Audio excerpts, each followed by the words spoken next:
Hello, everyone, and welcome to tonight's school committee meeting. This is our first meeting since our summer break, and school has been in session for over a week, so we've got some stuff to talk about tonight. Before we get started, Olivia, could you lead us in the Pledge of Allegiance, please? Sure. I pledge allegiance to the flag of the United States of America and to the republic for which it stands, one nation, under God, indivisible, with liberty and justice for all. I'm not sure the internet's working. Oh, really? Yeah, if you could, they couldn't, it might. Yep. I mean, did they get internet? Yep. Are you guys in? Not quite. No, but we'll survive. Yeah, we can make it. Thank you. Who needs it? You want? We have a consent agenda, minutes all the way back to June 8th, 2017, and oath to bills and payroll. Make a motion to accept the consent agenda as read. Second. Motion made and seconded. Any discussion, issues with the minutes? Hearing none. All those in favor? Aye. Aye. Aye. Opposed? None. All right. We have two points in our meeting where we open up the floor to interested citizens, one now and one at the end of the meeting. At this time, if there's any interested citizens who would like to come forward to speak to school committee, please come to the podium. You guys are later. Is that okay? No, you're later. But very soon. You're soon. Not yet. Can't get it? All right. Do they have it on here? Moving into recognition. Superintendent Clenchey, what do you got for us? Well, I'm going to start with Olivia, if you would like to start. Tonight, there is back to school night at the high school and grade 5 instrument pickup. I never learned how to play an instrument, but for all the kids that did, they started in 5th grade. I have a lot of admiration for them. Middle school had their picture day today, and they have their back to school night on Monday. At Shaker Lane, as I told the school committee, I finished the major part of my Gold Award project, which is building the Little Free Library. So if you want to check it out, is now outside the front of Shaker Lane School. Shaker Lane is also working with the Red Cross to raise coins for Hurricane Hearts. And that's really it. Besides all the sports that got underway and a lot of the clubs at the high school started up this week, but more excitingly, it looks like Alumni Field is almost done, which is very exciting. Yeah, excellent, thank you. Thank you, Olivia. All right, it's with great pleasure that I'd like to welcome our new assistant principal at the middle school, Jason Everhart. Jason, could you stand up just for a second, please? Jason started with us August 1st and has hit the ground running. I hear Principal Temple is keeping him very, very busy. Every time I stop in, he's running around. I can't keep up to him. He's running so fast. So he's certainly getting caught up to speed very quickly. Jason has been trained already in ed evaluation. So we're excited that we have everybody on board. There's a mandatory 15-hour training before administrators can evaluate teachers, and that is completed. And so, welcome, Jason. Would you like to just tell us a little bit about yourself? I won't put you on the spot. Just use the podium, please. Sure, The sure. microphone will help with the television feed. Yeah, okay. Thank you.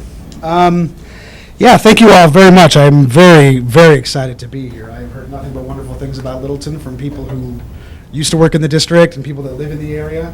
So when I got hired, there were a number of people who were definitely excited for me because they had a personal connection here. I spent 17 years in the classroom as a full-time teacher. My first two as a high school teacher teaching Spanish in Lakewood, Washington. I moved to Boston about 15 years ago.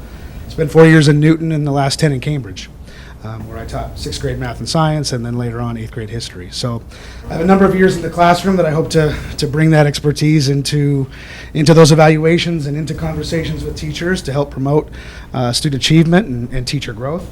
And I'm working with a great team and I'm learning a ton about this job and while I'm confident in my abilities, I know I have a lot to learn, and I'm definitely doing that. So I'm staying busy. I'm running around, absorbing everything that I can at this point. So I just want to thank you all for providing this opportunity for me. Thank you very much. Just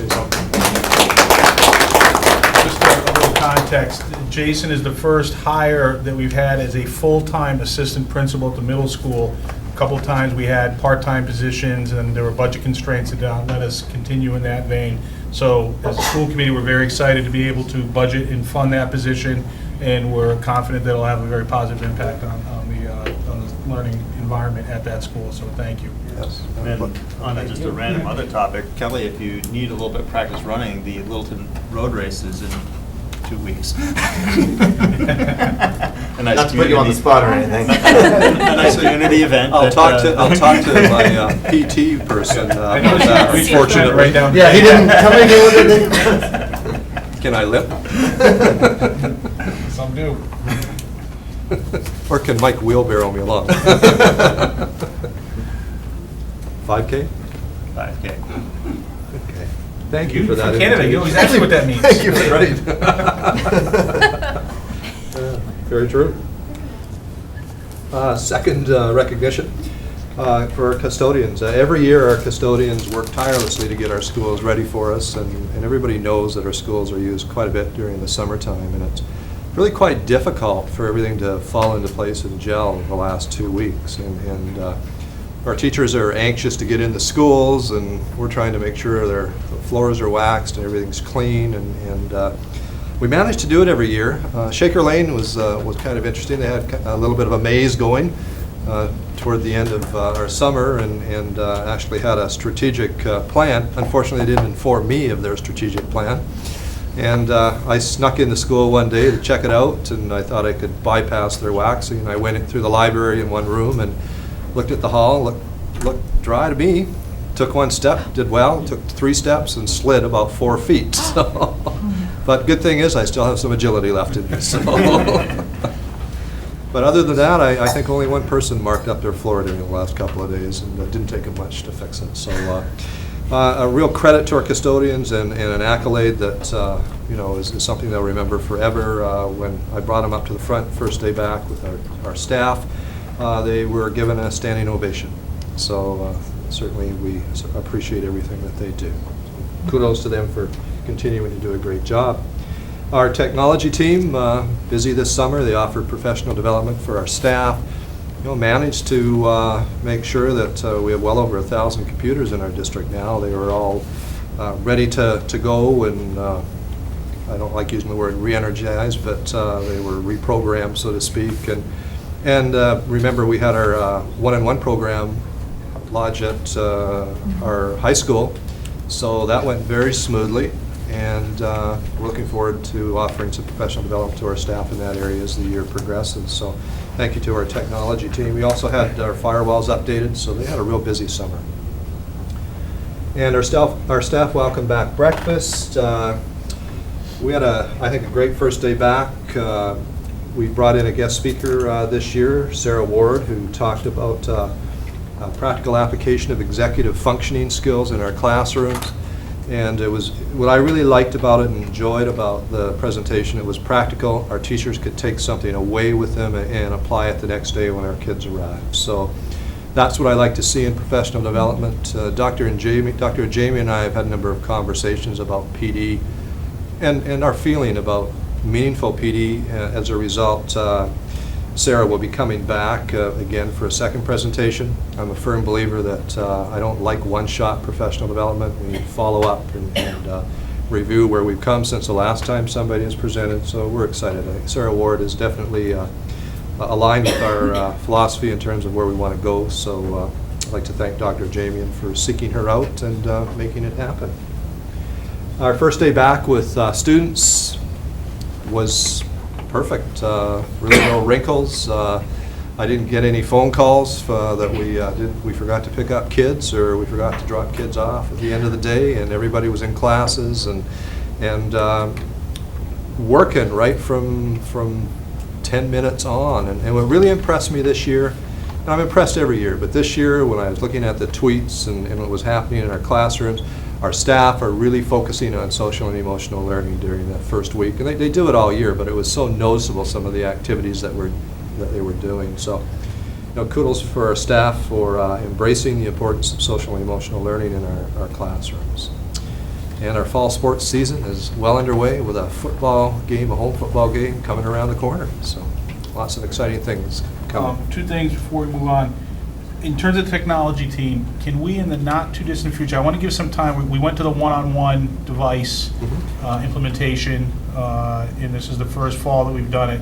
So I would like to find out some feedback on how the distribution of devices went, and then as we get into the semester, maybe some feedback on how it's affecting the classroom instruction. Sure. And how we're taking advantage of it. So it doesn't have to be at the next meeting, you know, we want a little bit of time to let everybody digest the use of those devices. But I definitely want to see, because we had a long talk about the usage fee and how many devices, and I want to see where the distribution of people who chose to acquire a device versus use something that they already had at home and things like that. That'd be So, great. the other thing I'd like to mention under recognition is that our superintendent, over the course of the summer, successfully completed his dissertation and is officially Dr. Clenchy, and we'd like to, as a school committee, like to offer you congratulations for doing that.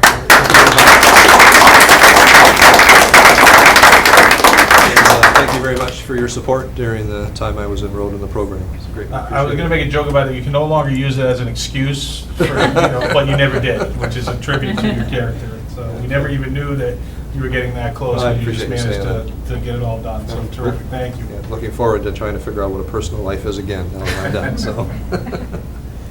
All right, now we're going to bring up the class of 2018 officers, who are going to submit a proposal to us for a class fundraiser that involves, well, you tell us.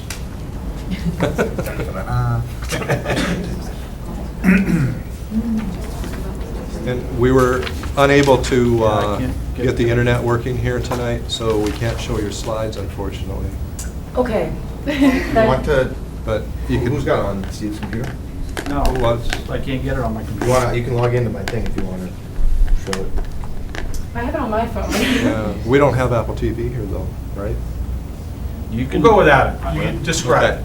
Okay. We'll give you the benefit We'll of the imagine doubt. that was a great PowerPoint. All right. It's more just visual aid than anything else, so it's not. There's not much information on there. So, first of all, I'll introduce myself. I'm Abby Hartzell. I'm the president of the Class of 2018. I'm Melissa Albertelli. I'm a citizen. I have no position. It's her idea, though, which is why she's here. Yeah. And then, I'm Haley. I'm the vice president. And I'm Jo Feltus, I'm the secretary. our treasurer is not here. She's at work, so.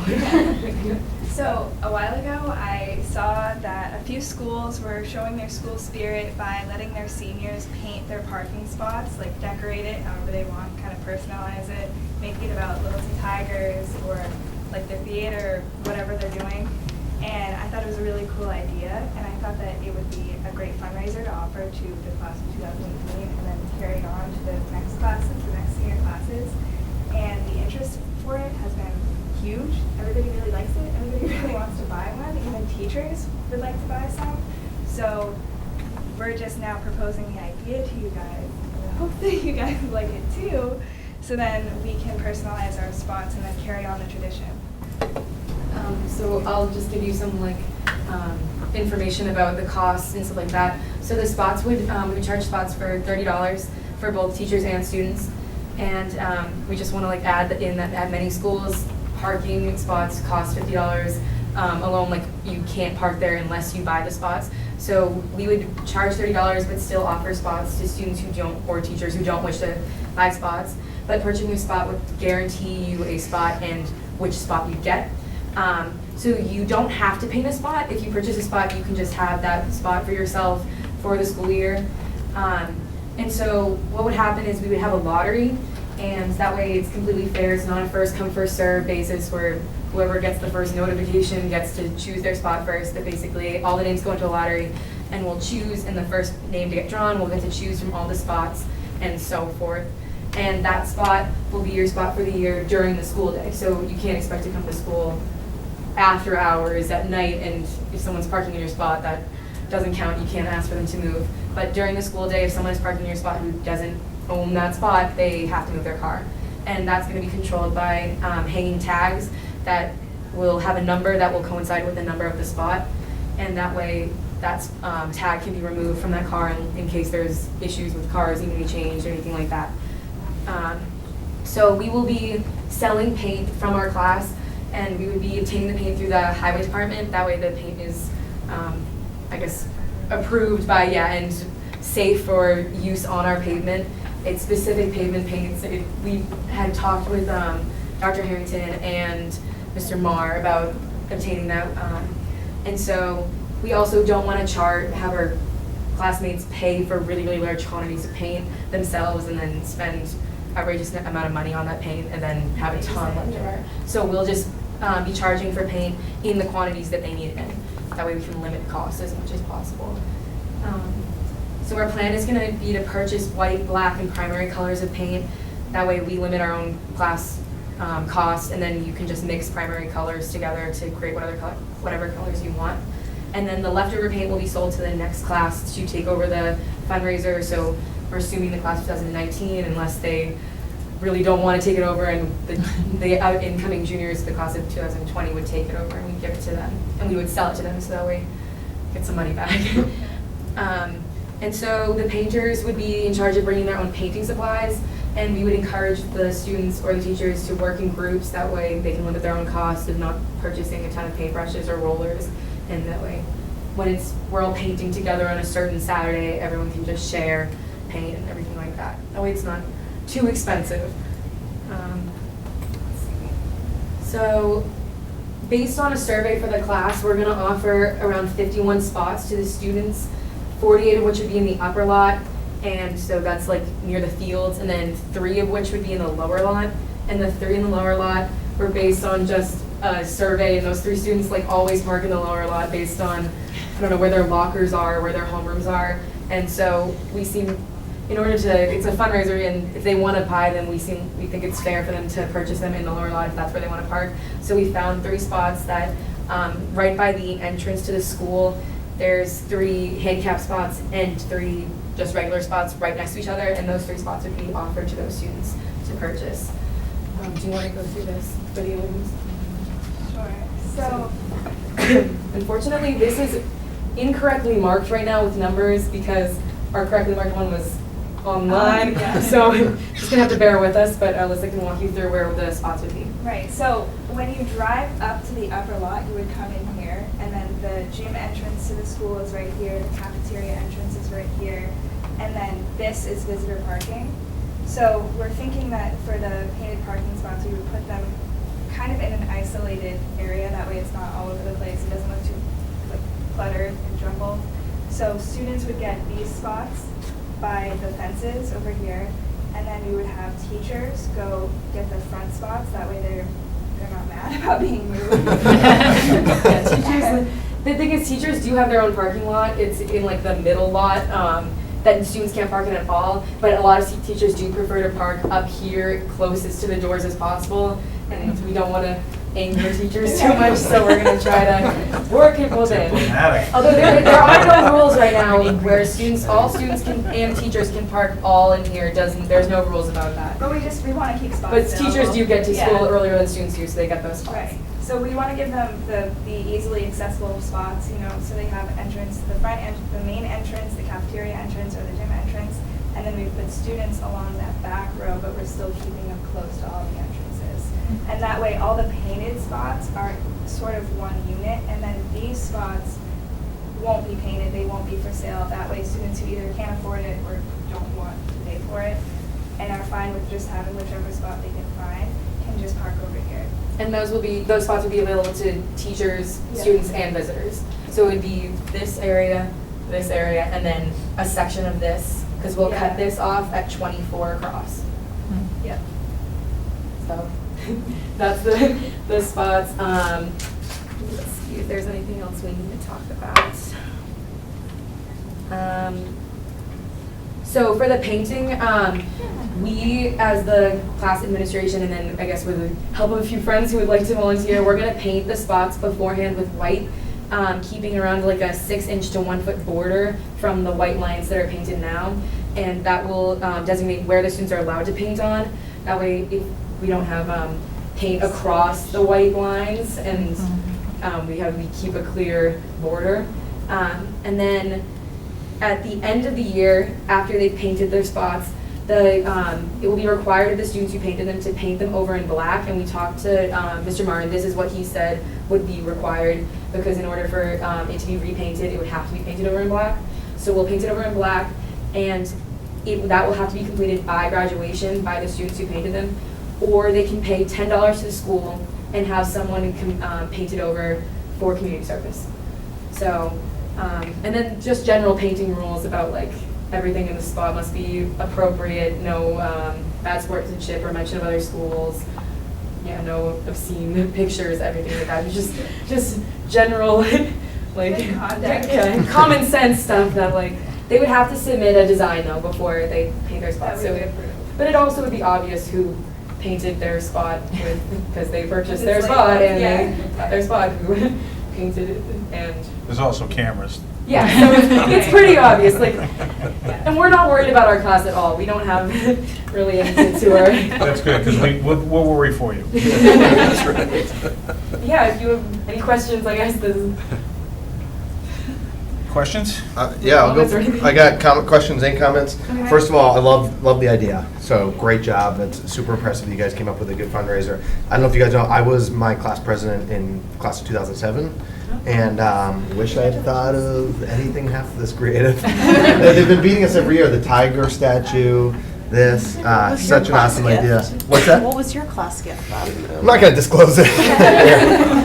That rock that's in the library.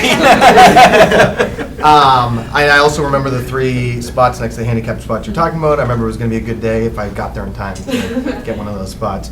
So I love the idea. Love that you guys are taking the initiative to do this. And I think one of my favorite things about it is that it's a fundraiser that'll be able to be passed on throughout different generations and build some school spirit. So when people come on the school buses to come play on our fields, they'll have to walk by, all these cool painted things. Yeah, I love it. Yeah. Good sportsman intimidation. Yeah, I like that. So I love the idea. I appreciate that you guys are covering your bases with making sure that there's some guidelines to make sure that everything there is appropriate.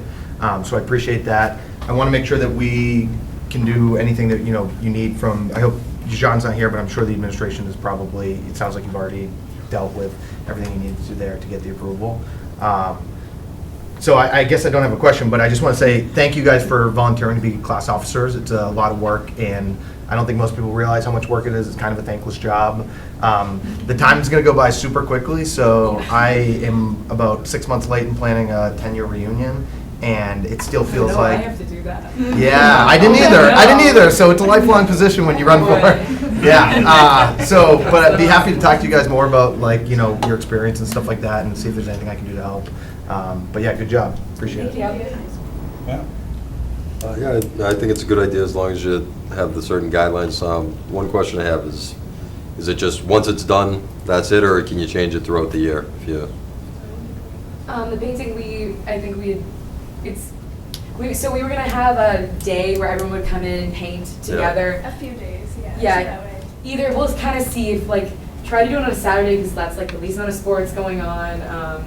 The Saturday morning is kind of the best time. There's less actual cars in the parking lot, so we don't have to deal with people moving them out of spots. But I think they probably know they'll not be able to repaint it just due to the fact that we're gonna want to block off the parking lots. That way we don't have kids laying in spots with cars driving through, and there's just a lot of details that would have to be dealt with that would make it really tricky to have kids just repainting it. So I think maybe a really weird circumstance.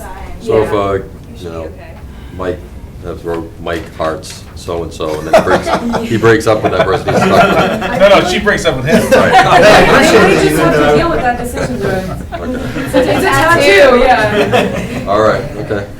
So, Or we'll just really recommend that they don't do that. Here's some I don't know. suggested, not a hard Just no. make that really small. sounds good. No, I like the idea. It sounds really interesting and different. And of course, I always ask questions. So, how many spots are available in that upper lot, and so what percentage of them would we be reserving for this? Well, so how many total? Yeah, in the parking lot itself. Well, 24 plus 34 plus 9 plus 16. No, real-time math. Wait, so, well, one moment, 32. Without a technology plus aid. 41 plus, so that's 65 plus 9 99 plus, what is this, 24? Are you adding any? So around 123 spots. Okay. Yeah, no, I just want to make Awesome. sure that we're not, I don't want people to feel that we're imposing an implied fee Right. for folks, that there's Yeah. plenty of available parking Yeah, still. it would be, over half would be available still. Okay. And there's the whole downstairs too. Yeah. I know, but at the same time, it's, Yeah. I just want to, Even with the buses, because I didn't realize that was their new home until like I drove up to school the first day. Even with the buses, because they take up like Some. 3 spots technically, there's still a ton of parking down there. Everyone's like, everyone who is like interested in these spots and is gonna have one is parking there anyway, like now, so yeah. Yeah. shouldn't change. Yeah. Yeah. No, it's about the people that don't want to participate. Right. I don't want to feel that we're Yeah. implying some kind Yeah, of fee. we don't want them in to order feel like park. obligated or Yeah, like that's they what I get mean. like the worst spots or anything. Kind of thing there. And then I think just from, I'm glad you're talking about guidelines and things there, but I think I'd like to see that formalized with some agreement with the principal for guidelines of it. I mean, because we assume the liability if somebody paints something inappropriate Right. there on it. So it's not just a suggestion that they do it. We have Oh, to yeah, have an absolutely. enforcement Yeah. for it. So other than that, I mean, I really like the idea. It's really an interesting proposal here. Thank you. Jen? Great idea. I love it. The only question I had is where is the money going? It's going to your class Yep. Yeah, so. account or whatever. Yeah. Yeah. Right now, our class is has our class gift left, and then the class trips Yeah. are our main things, and we're really looking to doing like a really meaningful class gift, like that can leave a really good legacy for our class and affect other people in the country and the world. So we're trying to raise a lot of money to have the best gift possible. So that in 10 years, you'll be proud to say what your gift Yeah. was. Don't be like me, there's not a day that goes by that I don't regret that. I Yeah, don't wanna so live I'm like even this. more inspired now. Awesome. Yeah. I think the coolest thing about it is that you're going to mix primary colors together. You're going to use what you learned at Shaker Lane as you get ready to leave the high Littleton school. education is so fantastic. That's great. You keep it right here. I think it's a great idea. I'm very excited to see how it all plays out. I think that you're right. I think you're gonna start a legacy, and then as the years go by, I think you're gonna see like it get better and better, and people are they're gonna have time to think about what they want Right. to do and really execute on it, and I think we'd see some pretty cool stuff. I'm sure you guys will do a great job too. Your class will do a very good That's the job. part I'm Is there like worried a, about. Setting the is there like an baseline. award for like best design or I'll anything win like it. that? What is that? I'll win it. Oh, you win. She knows so I many colors that designed she the can make. entire parking lot. Yeah, look at this. Look at these lines. I know. I did notice that was very, that was Wow. very We needed you professional. when we were doing alumni field, but we managed to Yeah. bully our way through. So I could have designed that too. I don't think we need to Okay, take a very vote on confident over this. here. Want to? No. Okay. You have our consensus to go ahead. All right. Thank you. Please make sure you work with the administration to. Yeah. Thank Oh, you. yes. Great presentation. Thank you.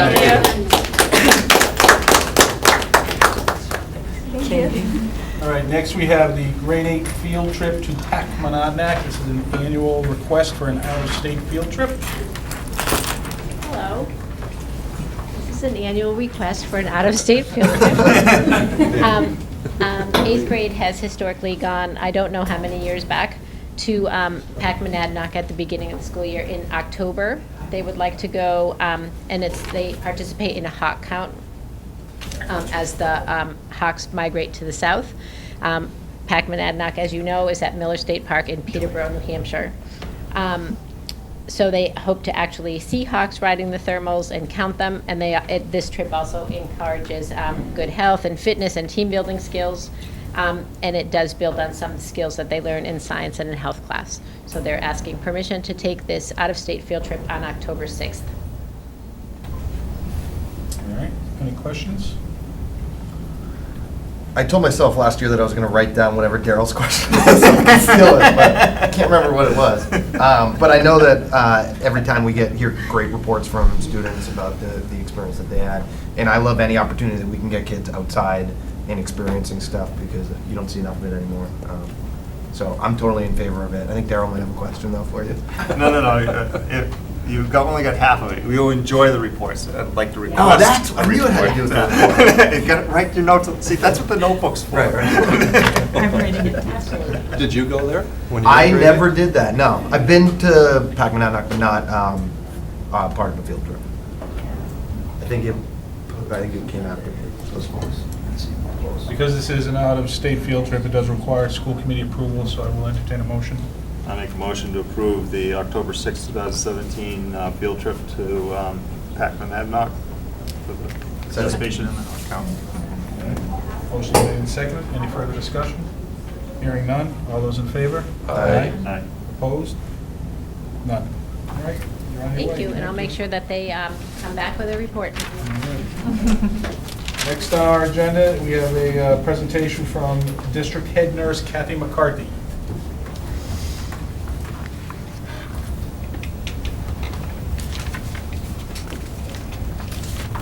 Hello. Yet again, for those of you who don't know me, I'm Kathy McCarthy. I'm the middle school nurse and also the head nurse for the district. I'm here to talk to you tonight about SBIRT program, the implementation plan. I think you have a copy of it in front of you, so I don't know how familiar you are with it. SBIRT stands for Screening, Brief Intervention, and Referral for Treatment. It was developed by Mass Department of Health as part of their drug prevention initiative. So a lot of districts are starting to implement it this year, and that's what we're hoping to do. It would be for grade 7 at middle school and grade 9 at the high school. And it's really basically just a one-to-one verbal screening, a face-to-face with the student. And we ask them a series of questions, and depending on the responses, we just reinforce their good decisions, their good habits. And if we feel that their responses are, they seem to be at risk for maybe developing a future substance use disorder, we just extend the conversation a little more, ask a few more questions, and we can refer them either back to ourselves or to the guidance counselors for, just further discussion and more evaluation if they need it. So it just gives you that verbal, as opposed to just an anonymous checklist, just so that they have a face that they can come to if they have a problem or anything like that. So we're hoping that everything goes smoothly, again, with being the first year. We have a few things to work out, but we're looking to we're working with the health classes so that we can take them out of health classes. So minimal impact to academics.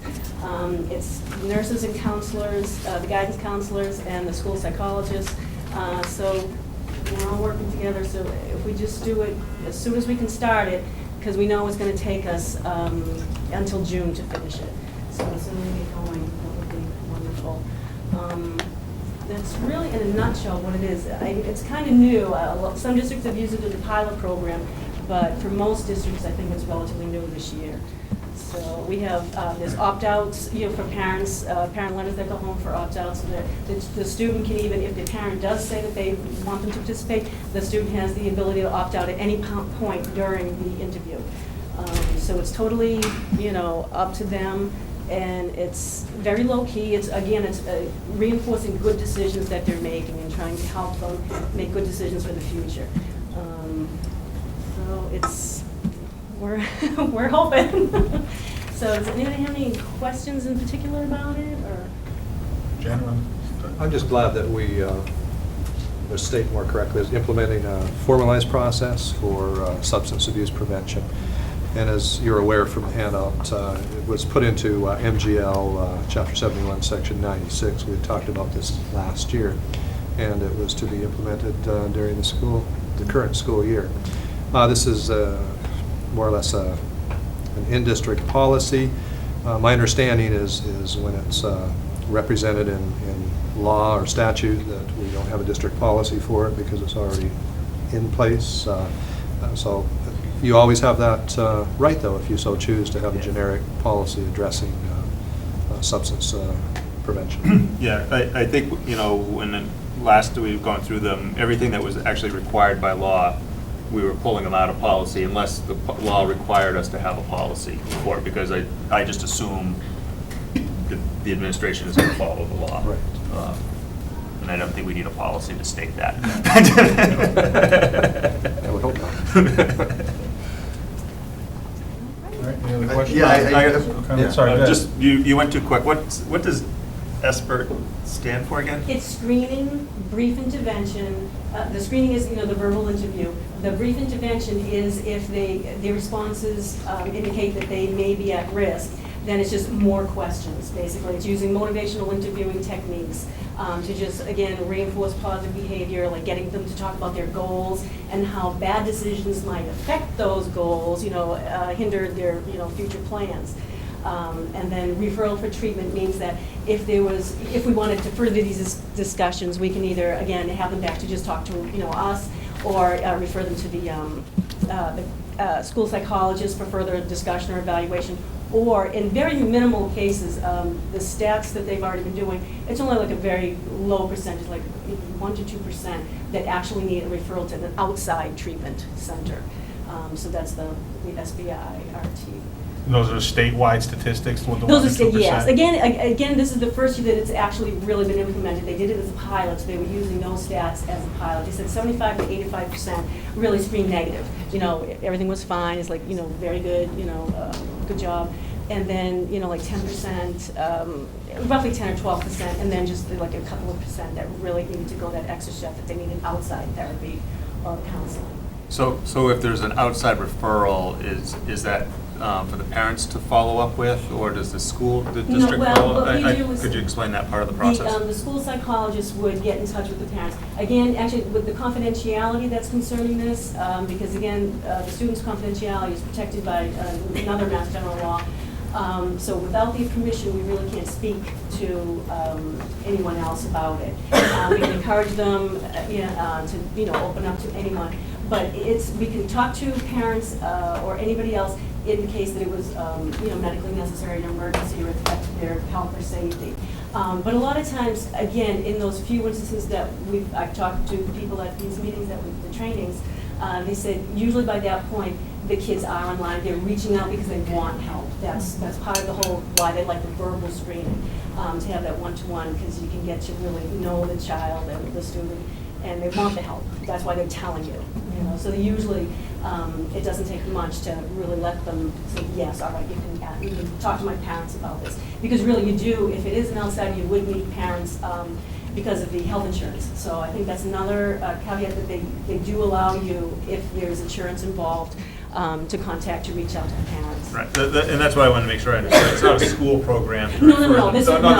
Part of it is, but again, for that few percentage that might need the extra help, then it's definitely it's the parents, it's the outside. And then on the privacy piece there, are you required to notify the parents, or is the student's responsibility to notify the We're parents? not, because we have to ask permission. If they give us permission that we can share that information, whatever the responses they gave us, then we can. Without that permission from the student, we can't talk to anybody, really. But again, usually that's not too big of an issue, because, they're looking for help. Yeah, I just want to make sure there's no misunderstanding. Oh, yeah, no. In terms of, if the student says something during the thing there, you're not allowed to. No, and actually, because some parents may be concerned, is like, why didn't you tell me, or things like that. Well, that does happen, but I can see that happening. I would think. But again, it's the student's confidentiality rights, under Mass law. That's what I want to make sure people understand. Yeah, and I think it's stated in the parent letter, just so that they have an idea. So it's not like all of a sudden like, oh, I didn't know this. I didn't realize that I wouldn't be told. It says right there in the parent letter that without their permission, it's very confidential. We really can't speak to anybody. I need to clarify that. There are exceptions. The exception would be in cases of immediate medical emergency. As Kathy mentioned, right, but it helps to reiterate. If the student is deemed to be a threat to themselves or others, or a disclosure that is otherwise required by the state. Those are the exceptions. Okay. It's pretty standard. I mean, sometimes it does come to surprise from everybody, but everything nowadays is confidentiality rights and all of that. No, I think in the best cases, we hope that that's always the case, but there's sometimes those outliers. Yeah, yes, you never know what always there. pop up. Thank you. Very good, very good. Any questions or comments? In the best case scenario, or like a negative result, how long is that screening process? They estimate it's like just 5 minutes. Okay. There's if you go on SBIRT.org, espert.org/schools. They have all of the templates that we've used to, come up with all these letters, because everything we have here is based on what the state recommends. We've just tweaked it a little bit, to personalize it more for Littleton. They also have under there is Voices from the Field, and it's basically just showing you, it's like an 8-minute video of what the screening looks like. And it's just like two people talking, sitting down talking.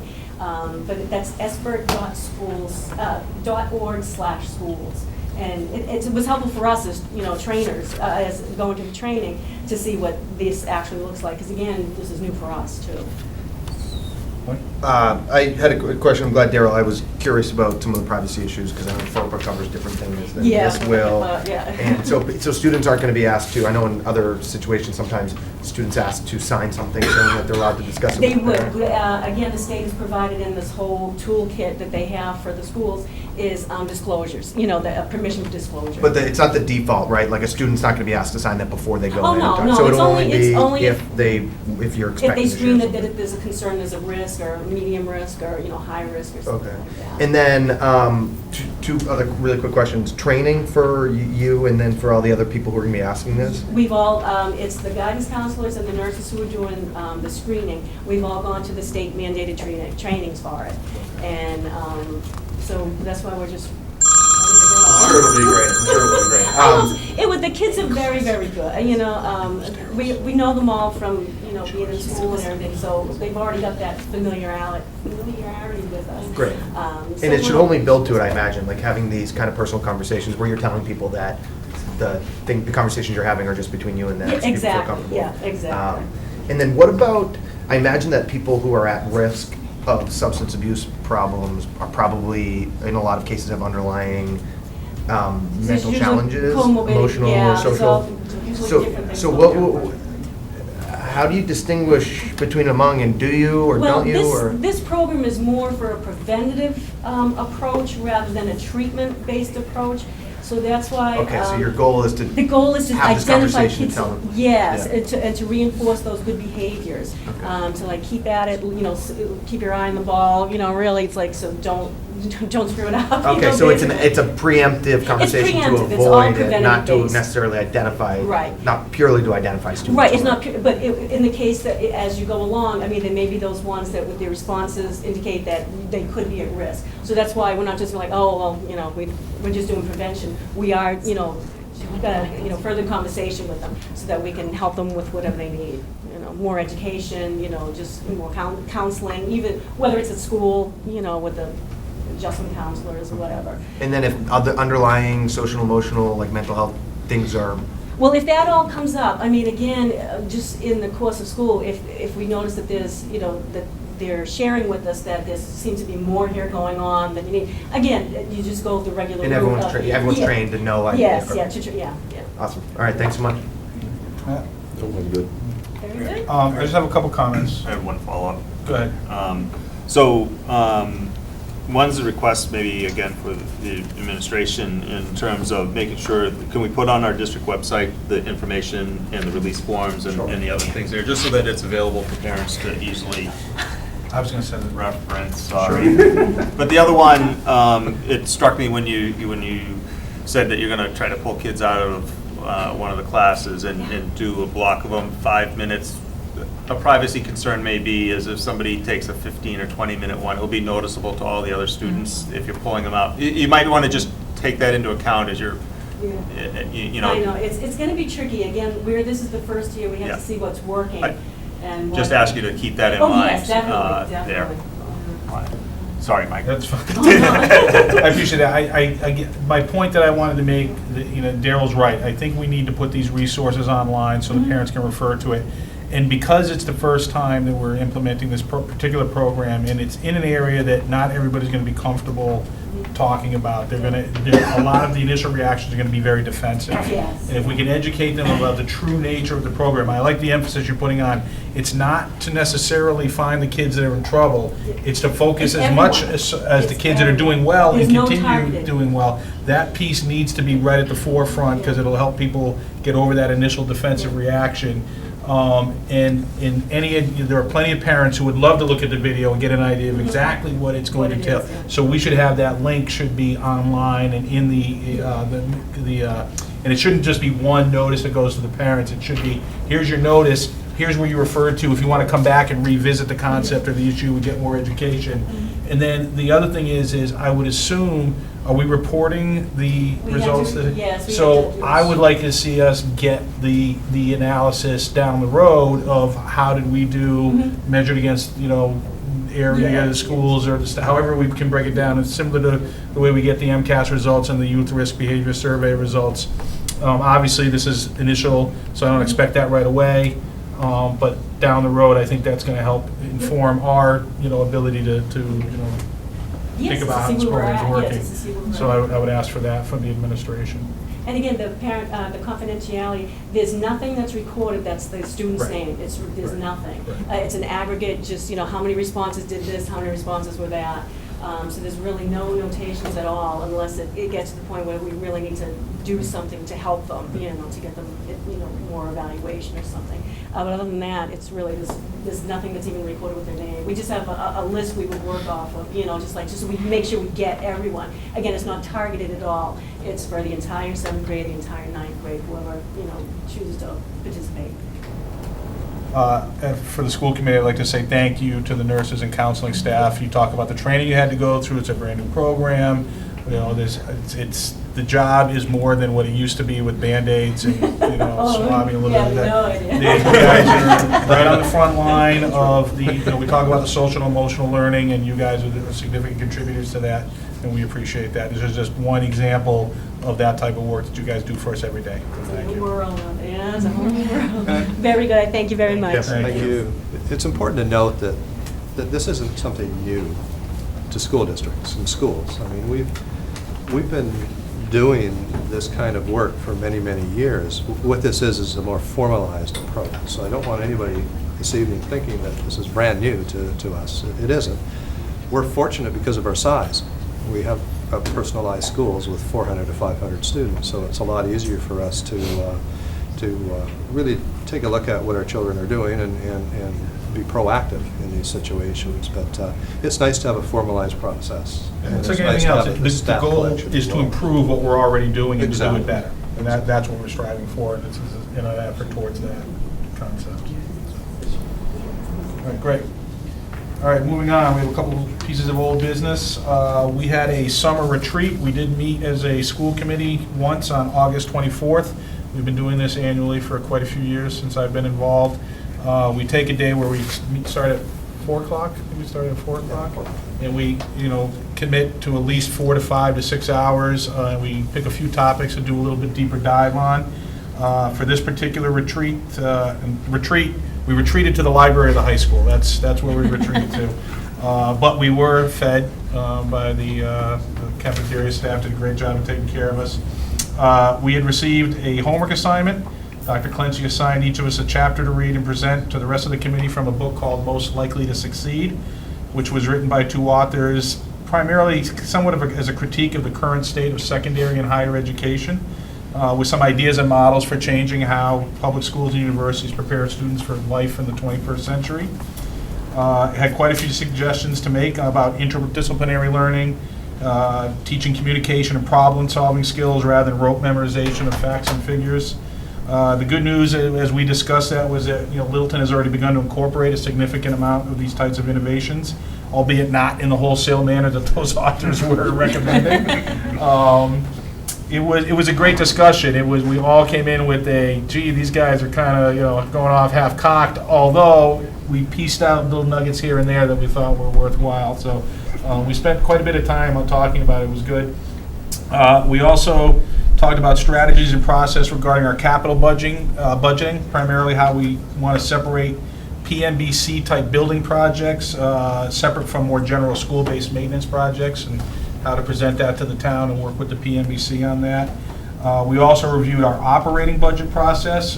We'd introduced some new concepts last spring in our public budget presentation, and we reviewed those and came up with some ideas, new ideas going forward for how we want to do that, as well as discussing strategies for working with the FinCom Board of Selectmen and the town finance administration staff.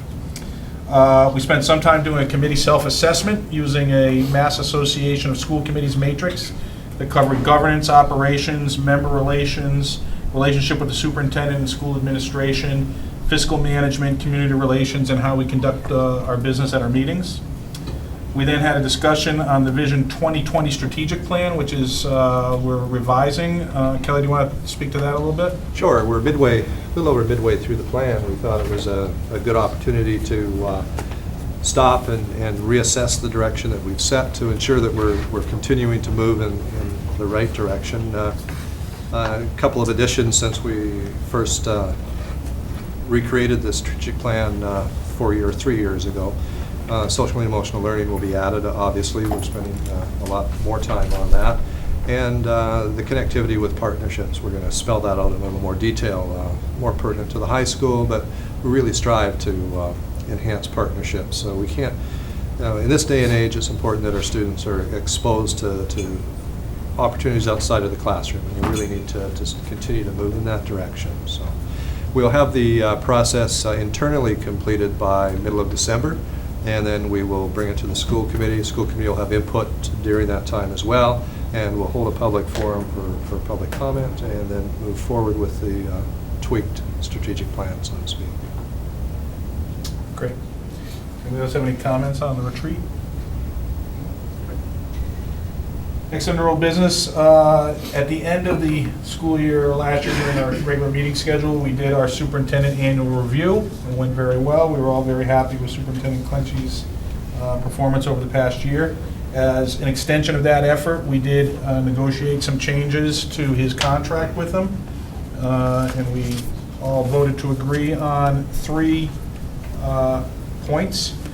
First, the contract is hereby extended for 1 year, resulting in a 3-year contract from July 1, 2017 to June 30th of 2020, which is a fairly standard process in the review process.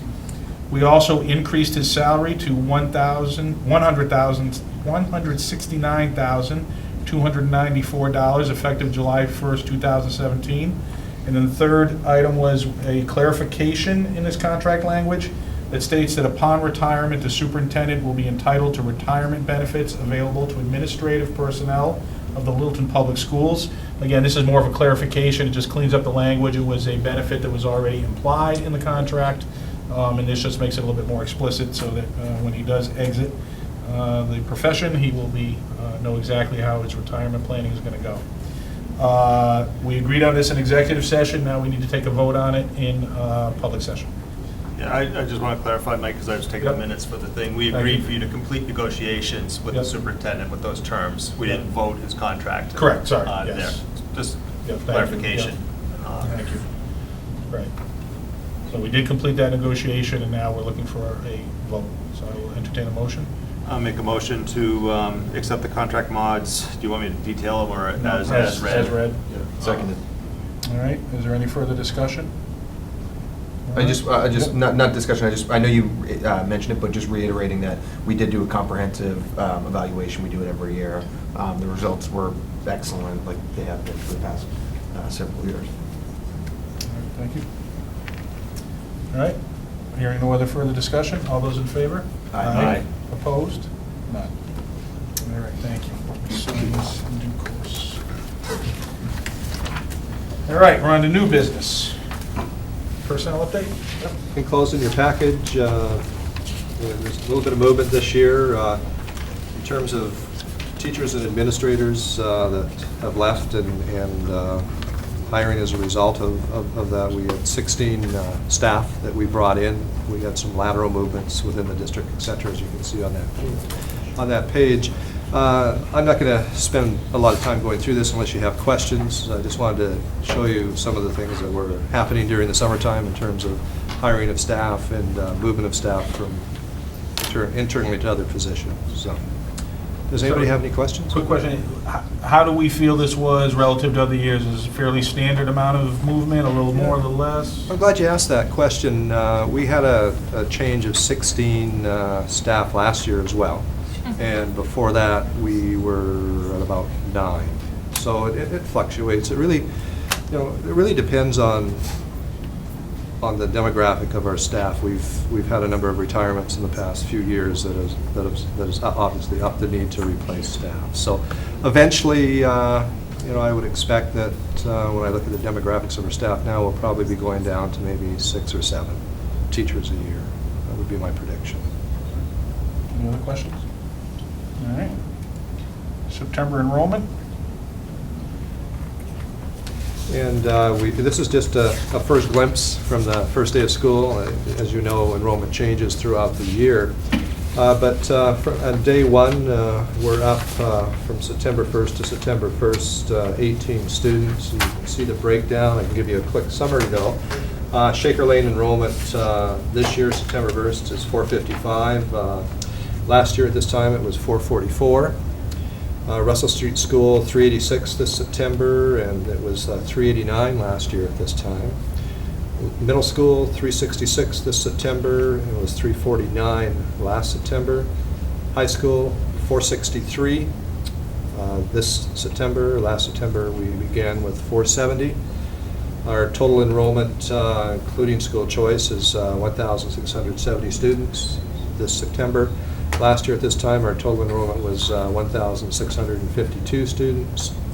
Out-of-district placements, we have 38 as of September 1st. Last year at this time, we had 34. We also have students that we don't include in that chart. They're grade 13 and beyond. We have special programming for them until they reach age 22. We have 3 of those students in our district currently as of September 1st. School choice. We began this year with 83 students. Last year at this time, we had 87, so we're down by 4. If we look at a monetary difference, it would be about $20,000 less money for revenue, if that number holds. Questions? Is everything that was asked looking for us? Great. Perfect. Thank you. All right, school committee shared calendar. We have an online calendar now. Yeah, I just wanted to, that was one of the things we talked about this summer. It's up and running. We're certainly looking for suggestions as we move forward. I think it's a great idea that you can just log on to the calendar and actually tie it into your own personal calendar so everything's there. It just makes it a little easier for people to follow. So certainly give us suggestions if you think of anything else. Dorothy does a terrific job of making sure we end up where we're supposed to. I answer that phone when I see that ring. I answer it because I know she's going to call me back if I don't. We all do. All right. Next, we have an update on Alumni Field. I think because school started, I think a lot more people have seen what's going on. There's a lot that's done. Our original goal, was to have the first actual use of the field for the home football opener, which was last Friday, September 8th. We were so close to getting there. There was a terrific amount of support from, I apologize in advance, I'm not going to get everybody because there were a lot of people that were involved, but in particular, Gale Associates, who was our designer, and John Perry, their staff did a great job of keeping the project on time and on budget. Our owner project manager, Vertex, and Kevin Heffernan was our representative for them, again, was there every day and led the construction meetings on Wednesdays to really keep everybody on time, moving forward. PMBC personnel were part of those meetings and they're a very quiet group. We don't see them, but the work they do on all of our building projects, and especially for the school department, we have a lot of that. We're responsible for a lot of that. They did a great job. And Anthony Insaldi, the assistant town manager, was ridiculously helpful and just totally invested his energy in this project. He took big ownership and wanted to see it get done on time. And of course, our own staff, Steve Mark, our business manager. We appreciate the Russell Street staff have been the ones most significantly impacted because it's literally in their backyard, but they did a great job, and we were able to keep the building open all summer because we have programming in there because it's an air-conditioned building, and that didn't stop, so we appreciate that. We were online. We were gonna make it. Everybody did all their work except we got caught and couldn't get the delivery of the actual pellets, the infill. That was the only thing that caused it. It's ready to accept the infill, everything was online, and it just didn't happen. And you can see there's still some work being done on the softball field, but we could have opened the facility and played the game even with that work going on. They had to delay it. It's coming next week. Everything points to it being installed and ready to go, and we will open with next week's football game on the 22nd, next Friday. There are things being planned both for that night. I believe there may be some stuff on Thursday, and we will publicize that as we get more details on that. Right after the football team plays, the field hockey team will start using that field basically every day, as they will practice and play on that. There are night soccer games coming for both boys and girls soccer. The cheer team will be obviously out there on Friday nights with the football team, taking advantage of the new facility. And then we'll have youth tackle and flag football, and youth cheer will be out there as well. And then obviously we'll go into the spring with all the lacrosse programs, and the girls softball program won't be able to use the field this year because we'll be growing the grass in, but it'll be right after that. Go ahead. We agreed to sod the softball field, so that will come online quicker than the original grass approach. That's But great. everything else is basically, other than the softball field, which is going to get done. I mean, the bathrooms are online, the amenities building is complete and ready for occupancy and use. Bleachers are done, press boxes in. We've seen the sidewalk and crosswalk work. It's a lot safer and better for pedestrians. The traffic flow, more parking, and the paving is all done. As Olivia mentioned, the buses are no longer there during the day, and they painted the lines just within the last 48 hours. So you can see arrows bringing them in and arrows bringing them out, and there's a whole separate parking that separates the incoming and outcoming traffic. So we are getting some benefit from it already. It looks terrific, and we're obviously now we're so close to being able to take full advantage of it. It's very exciting. And again, it's going to come in just barely not on time, but really it was on time for all effective purposes, except for that one glitch for the delivery of the materials. And I just want to thank everybody who made that happen, and it's been a terrific project. It's a big commitment that the town made to that campus, and it's going to be very beneficial. That's our update for that. Anybody have any questions or comments? It's an incredible facility. I mean, you're just in awe when you stand on that field. It's great. The only other comment I have is when you go by that field, look for an object that's standing proud. Our bronze tiger is there on display, and it was a gift from the class of 2017. It looks fantastic. It really does. It really is perfect. So. Like Mike Lynn was waxing poetic about it. He said, "This facility has put the wind under my wings." That's how he phrased it. I swear to God, he said it. He said it. Red Bull? Mike Lynn was there at every meeting over the summer as well. He was religiously, Mike Lynn was there at every meeting. So It's a lot to him. And not just because he's the football coach. He sees the impact that it's going to have on a variety of sports, and both interscholastic and youth athletics, and the impact it'll have on the community in terms of the ability of people to come and be spectators at the game and comfortable. Totally ADA compliant now, very safe, very easy, much easier to get around. The parking is better, so it's going to be great. So excited to see that really coming to the finish line. All right, at this point we have an update from Dr. Harrington on computer science at the high school. Right. Thank you very much, and I also want to extend my appreciation on behalf of the high school for all the work and support from the school committee to make Alumni Field possible. It is a premier venue in central Massachusetts now for us, and it's a shared space with, of course, the LMS and Russell Street campus, and it's sort of become a showcase over there, but we're certainly very proud and appreciative at the high school. As many of you know, there have been a number of questions about computer science at the high school, given the recent departure of our computer science teacher. We did have, and last year, we had made some, success, or I guess we advanced ourselves with the offering of an AP computer science course with this addition of a new teacher last year. He departed late in the summer, and created a little bit of an issue for us. We were very supportive of what he was going on to. He wanted to become a full-time computer science teacher at a nearby school, and we were happy for him to have this opportunity. It did present an opportunity for us, though, to also re-examine our course offerings, and one of the things we did is we tried to turn this problem into an opportunity to reduce class size in mathematics. Mr. Gold, who departed this past year, was a joint, taught two computer science courses, an AP Computer Science and an Exploring Computer Science, along with mathematics. So what we did is we advertised for a mathematics teacher. We got a highly competent, qualified mathematics teacher who took on an additional section of stats and Algebra 2 for us. And that was, received very well, certainly by the staff, as well as I'm sure it will be received well by the parents and students once they start to experience smaller class sizes. We did post for a .2 computer science teacher, trying to prioritize our offerings, and with the hope that we would get a teacher in August, but it didn't work out. Do you have a little feedback on that side? Yeah, this TV's playing over here in the background. Yeah. Jerry Lynn and I were both trying to My figure out who was talking. my phone on? Yeah, No problem. I couldn't figure out where, I Yeah. thought it was. Yeah, thank you for that. interesting. So we posted. We had some applicants. I'm also appreciative of a couple of community members who offered to come in, although they didn't have teaching experience. They have extensive experience in the field.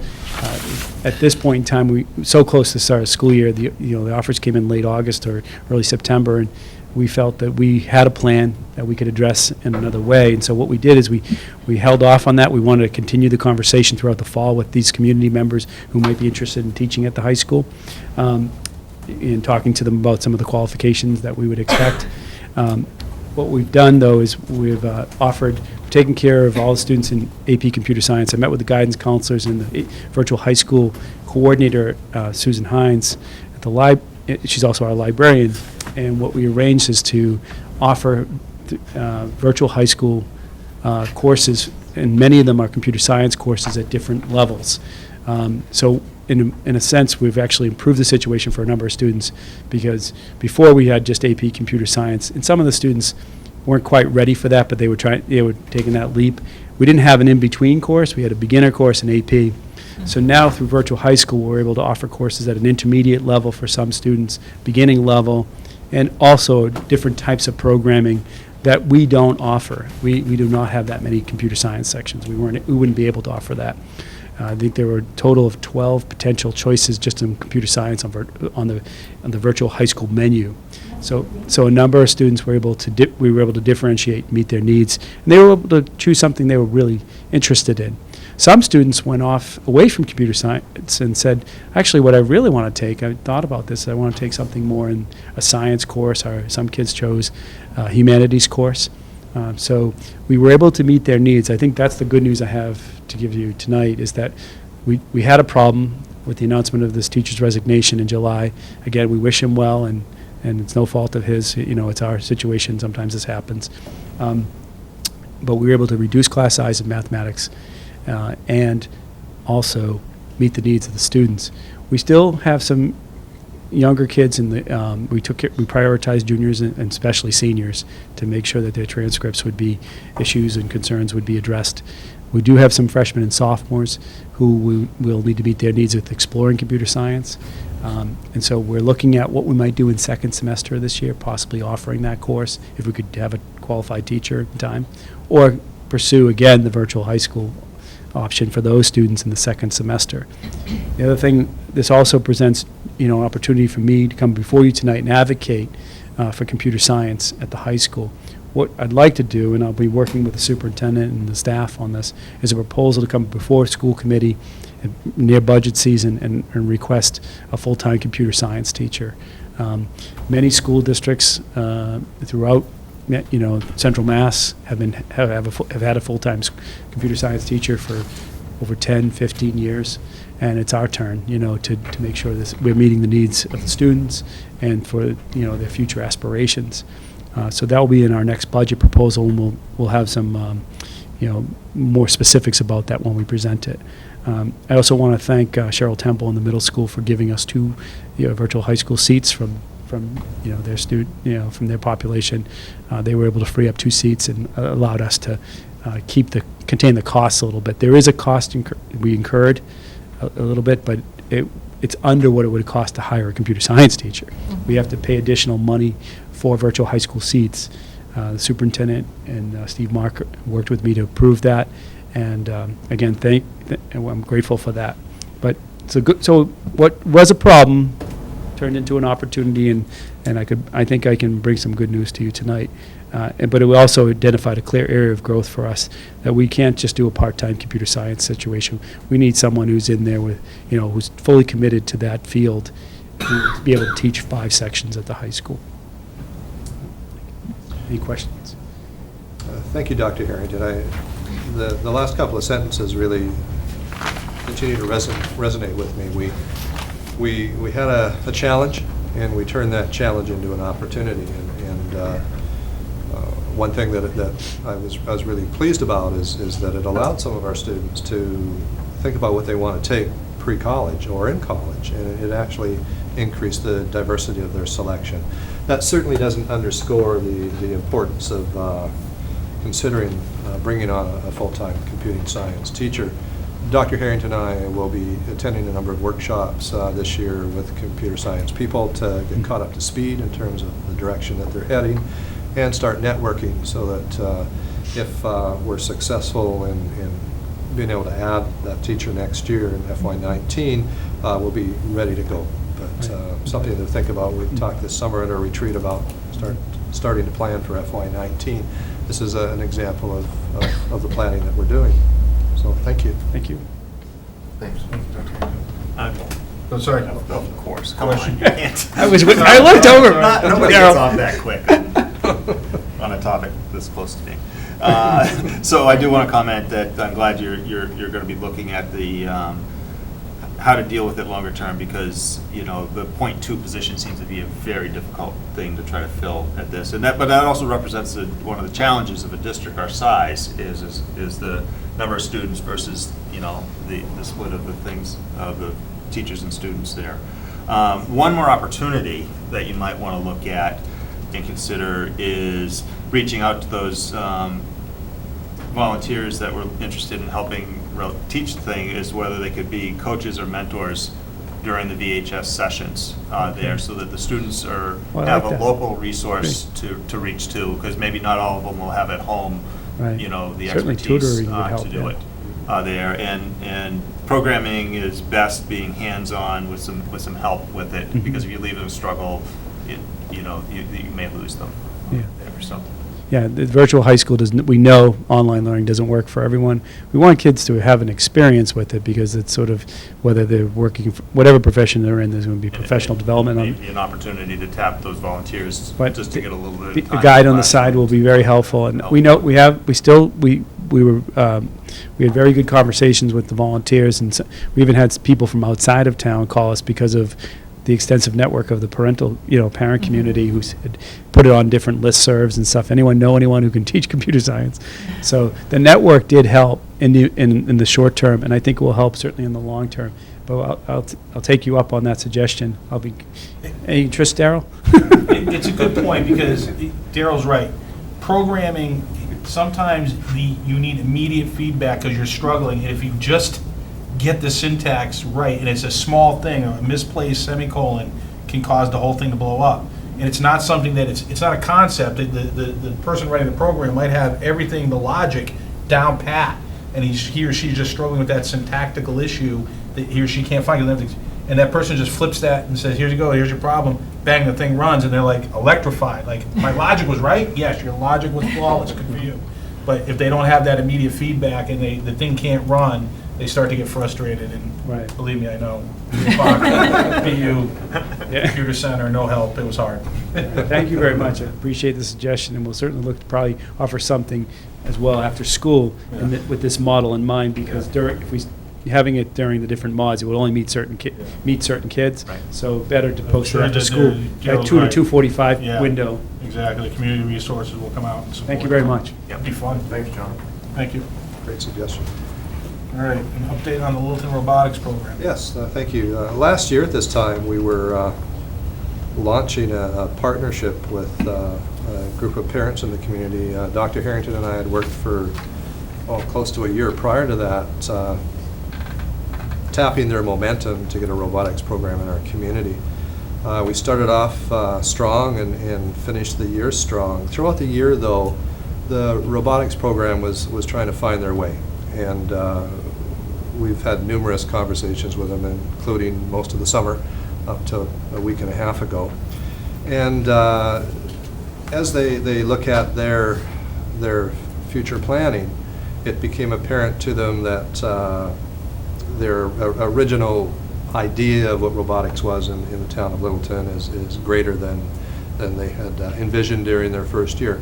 So they are a 501c3 organization, and as a result of their status, they have the ability or opportunity, maybe is a better word, to go out independently and be a Littleton robotics organization. So they have done that officially, and so they are no longer under the umbrella of Littleton Public Schools. We'd like to wish them well as they continue to build the program, and we are looking forward to continuing to support them by encouraging our students to take part in the robotics program. So I wanted to make sure that I was able to make a statement this evening about that. It's also important to reinforce the point that we had a great year together. This was not a result of us having different philosophies with Littleton Robotics. It was about them trying to find out the bigger direction that they would like to take as an organization. And we had students from other schools as part of the robotics program, and as a result of that, I think they see an opportunity for some middle school programs in those other schools as well. So there are a number of driving forces. I certainly don't want to speak for the new chairperson of the board of directors for robotics, but I wish them well. Any questions or comments? One question. Sure. I don't know if you know the answer to this. It seems like you're just reporting on stuff, but I'm curious how this shift is for the benefit of the students. So think about it. The biggest issue is Because that I don't know all the details, right? Is so. if they're underneath the public school umbrella, then we are going to tell them that we expect them to meet certain standards relative the same way we would expect the drama club or the band or any of our athletic teams. You know, there are only so many hours we're going to allow you to participate because they have other things. And it is also access to the facilities because they want to do a lot of work and that we can't always afford them access to the building late at night, just the same as we wouldn't afford access to the drama club, you know, we would give them more time as they get close to production, but 10 o'clock is 10 o'clock, we're out of here, locking the doors, and that's the way it's got to be for a variety of reasons. This gives them the flexibility to, whatever vision they have, they can go for it. And it's up to them and the families to decide. If you had a child who was a savant at piano or a dance or something else, and that was what they were going to do, and that's the balance that they wanted to strike in life, we're certainly not going to tell them not to do it. But it gives them the flexibility. That's really what I think mostly what it's about. And then there's some fundraising issues. You know, if they want to go out and raise funds, again, we've talked about, you know, the fundraising that we oversee, and it's becoming more of an issue for us because of alumni, but we have a band booster club, which is fairly new, and so there are governance issues that we're going to put things, you know, restrictions on conceivably, or at least checks and balances. Now they don't have to worry about that. They get, as long as they meet the Secretary of State's 501c3 requirements, they can, you know, go ahead and go, you know, hog wild, so to speak. So will they be moving out and establishing their own facility? They already have, and they really outgrew the facility in a year in terms of the direction that they wanted to head. So I'm not sure where they're landing at this point in time. It's a great question. That certainly doesn't preclude them from coming back to us and say, hey, we are going to do a middle school thing. We don't need quite as much. Can we meet these hours? And again, we would say, yeah, within the normal parameters that we allow access to our facilities for other community groups, absolutely. But, you know. And they are working with us in the creation of the middle school program, and they've already, or they're working with Steve to try to book some times for the middle school cafeteria to meet, so. And another consideration that they had to really think about, if they venture off into schools that are outside our district, then it becomes messy in terms of legal jurisdiction. So, and we have students that live in Littleton that do attend other schools, and I think and I don't want to speak for them, but I think part of their vision might be to set up some satellite opportunities in those schools as well. So, be exciting to see where they They're head. going to, I'm fully confident after talking to some of them as this process was unfolding, that they're going to be a very vibrant community group, similar to the Scouts and, dance troops that use our facilities and things like that. It's just another way of operating. They're not just going to be directly underneath our reporting responsibilities. All right. All right. Any other new business? We are at the second point in the meeting where we will ask if there are any interested citizens that would like to speak before the Littleton School Committee. Seeing none. Move on to subcommittee reports. It's a little early in the year, but we'll touch base. PMBC. Things are continuing along. You already did the alumni update there. In other projects, trying to get together a multi-year capital plan. The PMBC's been asked for inputs on that, and I'm going to coordinate with Kelly and Steve to get the school inputs there so that we can, again, try to get out ahead of the planning a little bit. I think that will position not only us but the town in a better spot there. And I think that was all. All right. Budget subcommittee, we don't have anything to report. Well, we did talk about our process at the retreat. We will be putting together our calendar. So the next time we meet, we will have a calendar in place, and maybe it might very well have already started to meet. So that's our first order of business for the fall, is to go ahead and get that done. All right. Policy subcommittee?